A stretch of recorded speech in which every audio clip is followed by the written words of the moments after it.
President, I come to the floor today to talk about one of the greatest threats facing our country today, Islamic extremism. 24 years ago, September 11, 2001, nearly 3,000 innocent Americans were murdered in a coordinated terrorist attack carried out by radical Islamic extremism. Those of us who lived through that day remember exactly where we were when those planes hit the buildings. That day changed this country forever.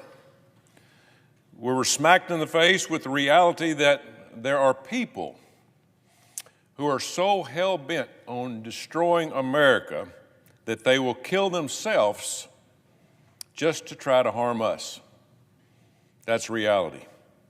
It sends shivers down your spine, but it's true, and it happened. In the aftermath of 9/11, we created the Department of Homeland Security. Basically, we went to war.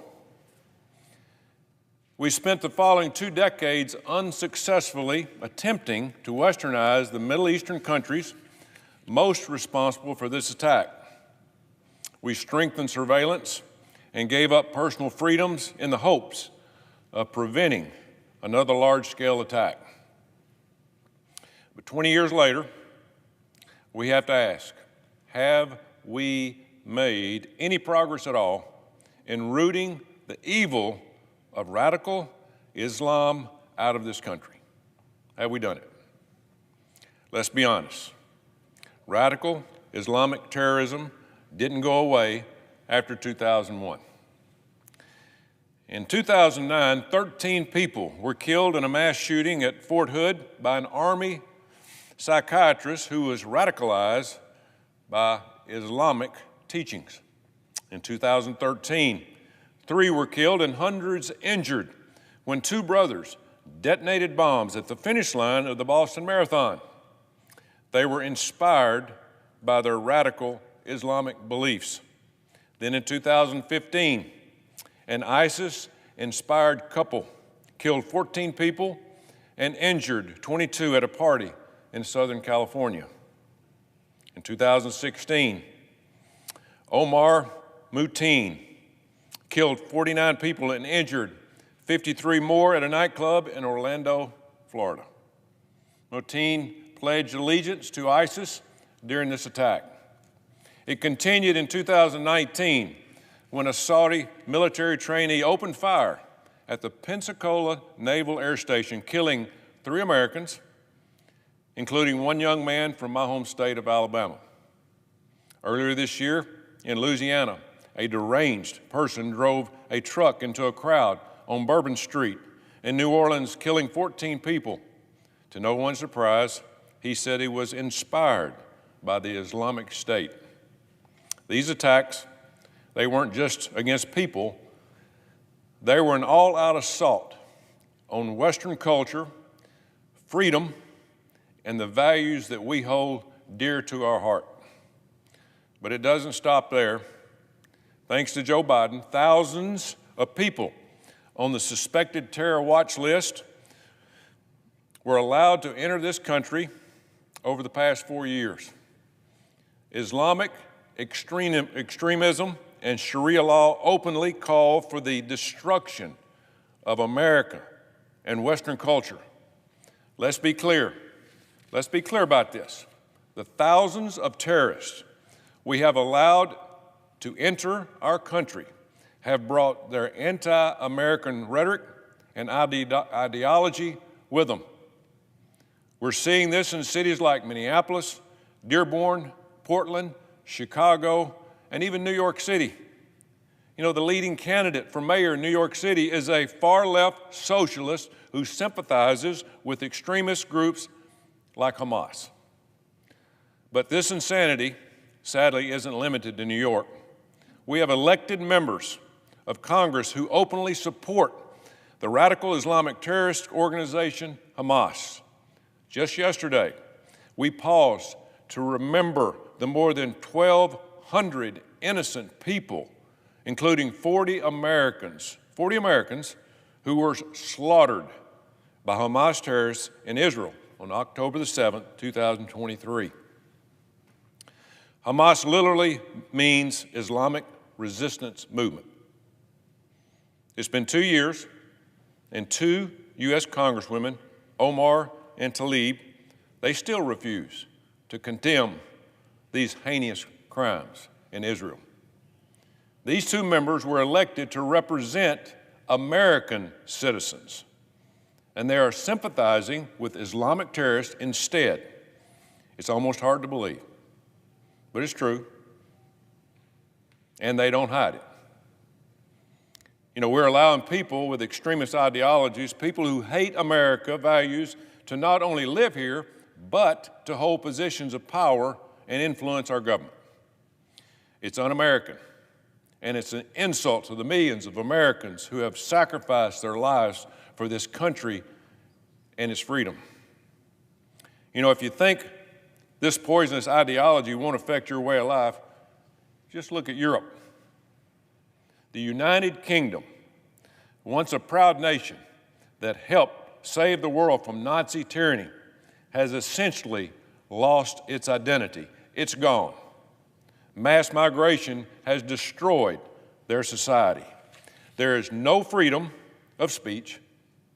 Crime is through the roof, and openly anti-Semitic, pro-Hamas riots have become a regular occurrence. And this is in Europe. This is in the UK. UK Prime Minister Keir Starmer recently appointed a person with extreme pro-Palestinian views as Home Secretary. In the UK, the Home Secretary is in charge of protecting national security, ensuring law and order, and overseeing immigration. What a surprise.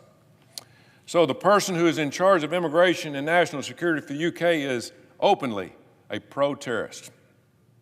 If we aren't careful, the United States will look like Europe in 10 years or less. It's coming. We can't bury our heads in the sand about this any longer. The Quran openly calls for violence against non-Muslims, openly.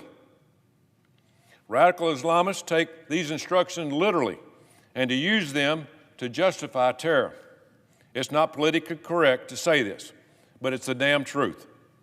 Something you won't hear from the deranged leftists who run cover for Islamic extremism is about the inhumane and disgusting ways that they treat women.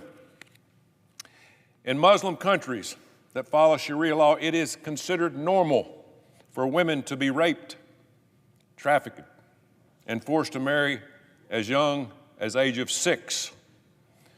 Pedophilia is rampant, and women are lucky if they are allowed to drive. I'm old enough to remember when Democrats championed the Me Too movement, which was self-described as a global, survival-led movement to end sexual violence. But these same Democrats who championed the Me Too movement have been radio silent when it comes to the way women are regularly treated in countries that practice radical Islam. I have yet to hear my Democrat colleagues who are siding with Hamas talk about the brutal ways Hamas has abused the women they have held hostage since October the 7th. Nor have I heard Democrats who claim to be feminists talk about the fact that some Muslims, countries that practice Sharia law, require women to be completely covered from head to toe. These women, they're not allowed to get an education, work a job, or in some cases even leave home. They are barred from gyms, parks, and beauty salons. They are forbidden from traveling without a male relative and are forced to wear certain clothing that covers everything but its eyes. But meanwhile, the men in these countries are allowed to abuse women, have sex with children, or have multiple wives, no problem. Everyone, but especially feminist groups, should be outraged about this horrible abuse of women. But that doesn't fit the left's narrative. So you won't hear a peep from liberal so-called feminists about the disgusting treatment of women in radical Islamic countries. You also won't hear from Democrats about how radical Islamic terrorists are currently carrying out a mass genocide of Christians in Nigeria. Think about this. More than 62,000 Christians have been slaughtered since 2000 by radical Islamic terrorists in Nigeria. You heard that right, 62,000.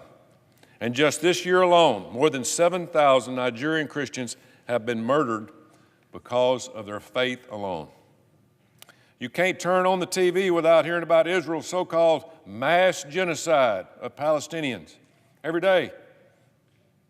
And yet when it comes to 62,000 Christians being slaughtered by radical Muslims, it's radio silence.